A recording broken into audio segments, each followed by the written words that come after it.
Let's keep this rolling here. My next guest is here backstage, and let's bring him on. We're talking to American Battery Technology, ticker ABML. There is the CFO, David Corsaut. David, welcome to EVCon. Oh, thank you. It's great to be here. Do we have a presentation or a deck from you? We do. Let me share my screen. There we go. Okay. Floor is yours, sir. Well, thank you, and it's great being back here with Benzinga. The first slide that everybody's seeing right now is just a architect's rendering of what our pilot plant facility will look like in Fernley, Nevada. And we have made all of the filings necessary, and that process seems to be coming along. It is a bit of a bureaucratic process, but one that we're familiar with. So we are in the resource recovery business. And so the first few slides here, I'm going to talk about differentiation, and then I'll move into issues and opportunities and demand, and then kind of go to the points of pain and in our niche and how we propose to address those. So at this point, we are a leader in the critical material and lithium-ion battery recycling space. We do recycling. We have recycling technology. We have extraction technology, and that allows us to be a good steward for Earth resources, and I'll get into that in just a minute. There we go. Hide that. So this screen is about our differentiation primarily. So as all of you know, there's a huge growing market for battery recycling. 15 million tons of lithium-ion batteries in 4 years will be worth almost $1 billion. Our technology has been affirmed in multiple areas from global leaders as well as U.S. significant partners, and I'll talk about that. Hey, David, can I jump in for a second? Can you just hit that use slideshow button on the top of the screen there? Sure. It'll make it much easier to read. Yeah, okay, thanks. There we go. Thank you. Seems like every presentation I do, the forum and the portal is a little different, so apologies to everybody. So, okay, so award-winning processes, I'll talk about that in a minute, but our technology keeps being affirmed by the likes of DuPont, BASF, U.S. Department of Energy, and others. We hope that our technology is disruptive as we think. It's certainly clean, and again, it's been affirmed by the companies I just mentioned. One of the really cool things about what we're doing is we will have the first non-thermal lithium-ion battery recycling plant in the U.S., just outside of Fernley, Nevada again. Our annual capacity is 20,000 metric tons per annum of feedstock. So that is what we'll be able to process through our pilot plant. We got a great team. Many of the people on our tech team were responsible for building the Tesla Gigafactory and the R&D that went on at Tesla. Again, many of you who are following this market understand that the demand for EV cars, electric vehicle cars, and the associated batteries is going to be huge, especially in the next 9 years. You can see how it jumps from a very small portion of global electric vehicle sales to pretty substantial, and then by 2040 it becomes dominant. So the part of the point of pain here, and we all go through that as business leaders and analysts, problem solvers, is that only 1% of the global battery materials that you need, critical metals to make EV batteries and consumer electronics for that matter, are produced in the United States. You can see where else they're produced. So by having a robust recycling program and presence in the United States, we can recycle many of these critical metals rather than shipping them back outside the United States and have them treated in various forms and then come back to the U.S. It shortens the supply chain dramatically. So this is, again, in brief form, this is the problem. So as you can see, majority of batteries in the U.S. that are, in parentheses, recycled are actually exported to Asia. The majority of those batteries are melted at 3,000 degrees Fahrenheit, and there's all kinds of problems with that, including pollutants, and then what you lose in terms of those critical metals. And so you've got a recovery percentage that's less than optimal. So the catch is every battery exported to China just exacerbates what we're trying to do in the U.S., even to the point of it maybe being a domestic supply chain and domestic, protections for what we want to do in the U.S. Maybe it's a little bit analogous to when the petroleum reserve was created in the United States back in the late 40s, because the U.S. wanted to become petroleum independent. We look at our industry and the folks that are becoming prominent, not necessarily as competitors, but sometimes we try and learn from them. We think that there is a time when we may be doing business with many of these companies that you see represented, by their icons. So there is a differentiation here in how we all go about the resource recovery process. So as you can see, the predominant method in the world right now is this thermal process, where the batteries are smelted. They're melted at very, very high temperatures. And you can see along the bottom of the slide here, on the top there, what's lost. It also is a polluting process. So more simply, if there is a hydro process, which involves solvents and waters in a separation process, you just recover less, and you spend a lot of money on really expensive solvents. So again, one of our differentiations is we have a 90+ recovery rate on when we look at our key metals, cobalt, nickel, lithium, and manganese primarily. Our process discharges very, very little pollutants. We do capture them because it's an automated process. Our recovery is high, and we don't use a thermal process.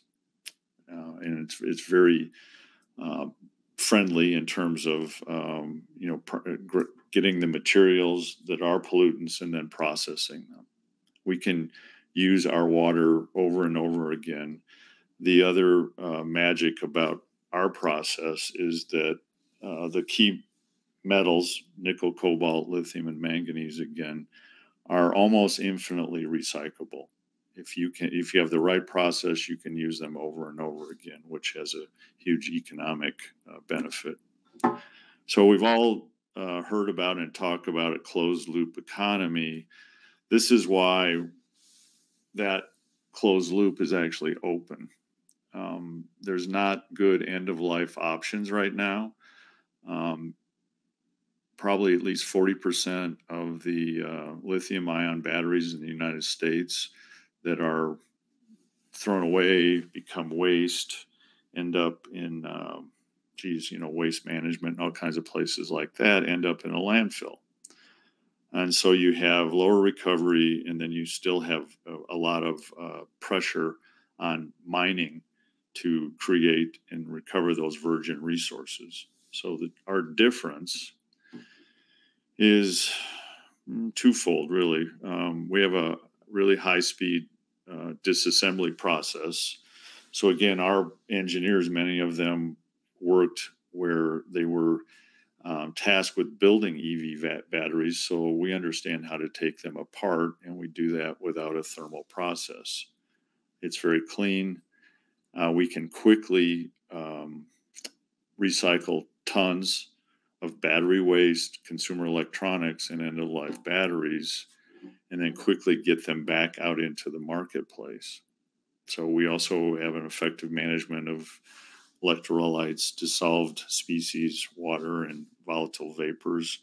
Having been in the manufacturing business in several areas globally, our water treatment systems, the one that we will put in our pilot plant, is amazing, works very well. So again, back to resource recovery. You can see the Tesla Gigafactory there on the screen, and our CEO and CTO Ryan Melsert was a former engineer at Tesla, created their battery program, was involved in R&D, and is very well known in the industry. And so what he's created with his team is a very elegant recycling process that, again, can take feedstock and we can run it through the recycling process and go from feedstock to refined critical metals in less than a day. So I mentioned earlier about how our technology has been affirmed, and so I'll give you a couple examples of that. So in late 2019, BASF, which is the largest chemical company in the world and also one of the larger cathode manufacturers in North America, decided they wanted to run a contest to see who had the largest clean technology for recycling lithium-ion batteries. Over 100 companies globally participated, and we were named the sole winner. So what that did is it helped us form a close relationship with BASF, and we work with them now daily on the refining of our metals, showing them what we can do, and we believe we've lined up a great customer for when we begin full production. This dual track just is the closed loop again, but what it talks about is the fact that our technology also lends itself to extraction of these primary metals. And so recently we won a grant. We were awarded a grant from the DOE and DuPont, where we're going to do a demonstration facility in Western Nevada, extracting lithium from clay samples. And this is talks about that. So we gained DuPont as a partner. Again, this is a demonstration project that'll take 3 years, and it doesn't compete with our recycling process and goals at all. It just is a further demonstration of our technology and how in the U.S. we can actually extract lithium from claystone and brines. This is the executive team. Ryan, again, is the CEO, CTO, and it's a great team. All of us have a lot of mining, manufacturing, even software and logistics background.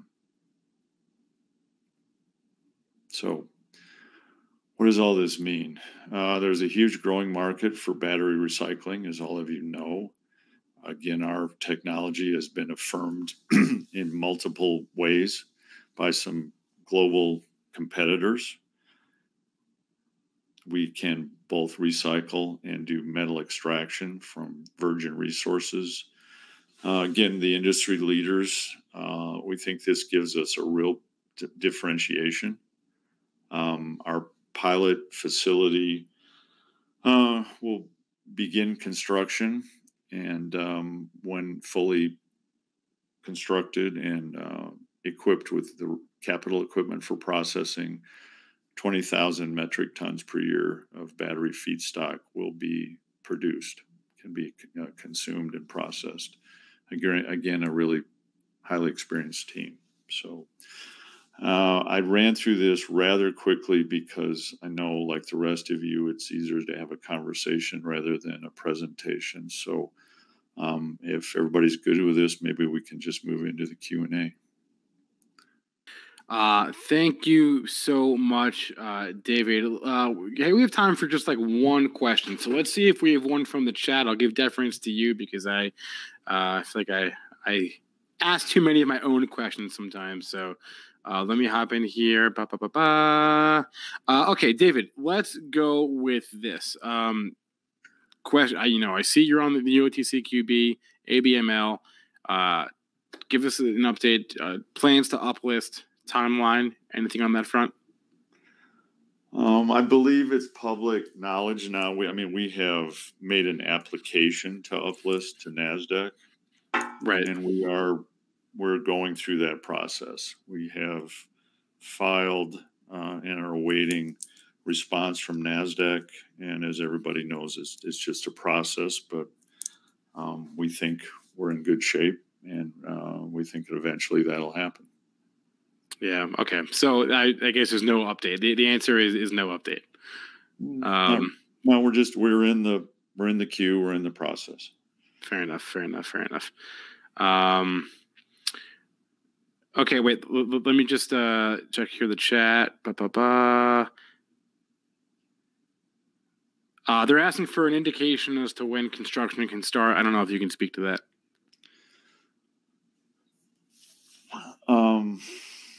Every indication is that we will be engaged in that. I can't exactly say when, because it's also a process that is within the city of Fernley. We have given them all the information they need, so we're just waiting. We're just waiting. Have they given you any indication as to when they're going to even tell you, or no? Well, back in July, we had a unanimous, this looks good. Let's move to the next step. We've then made the required successive filings.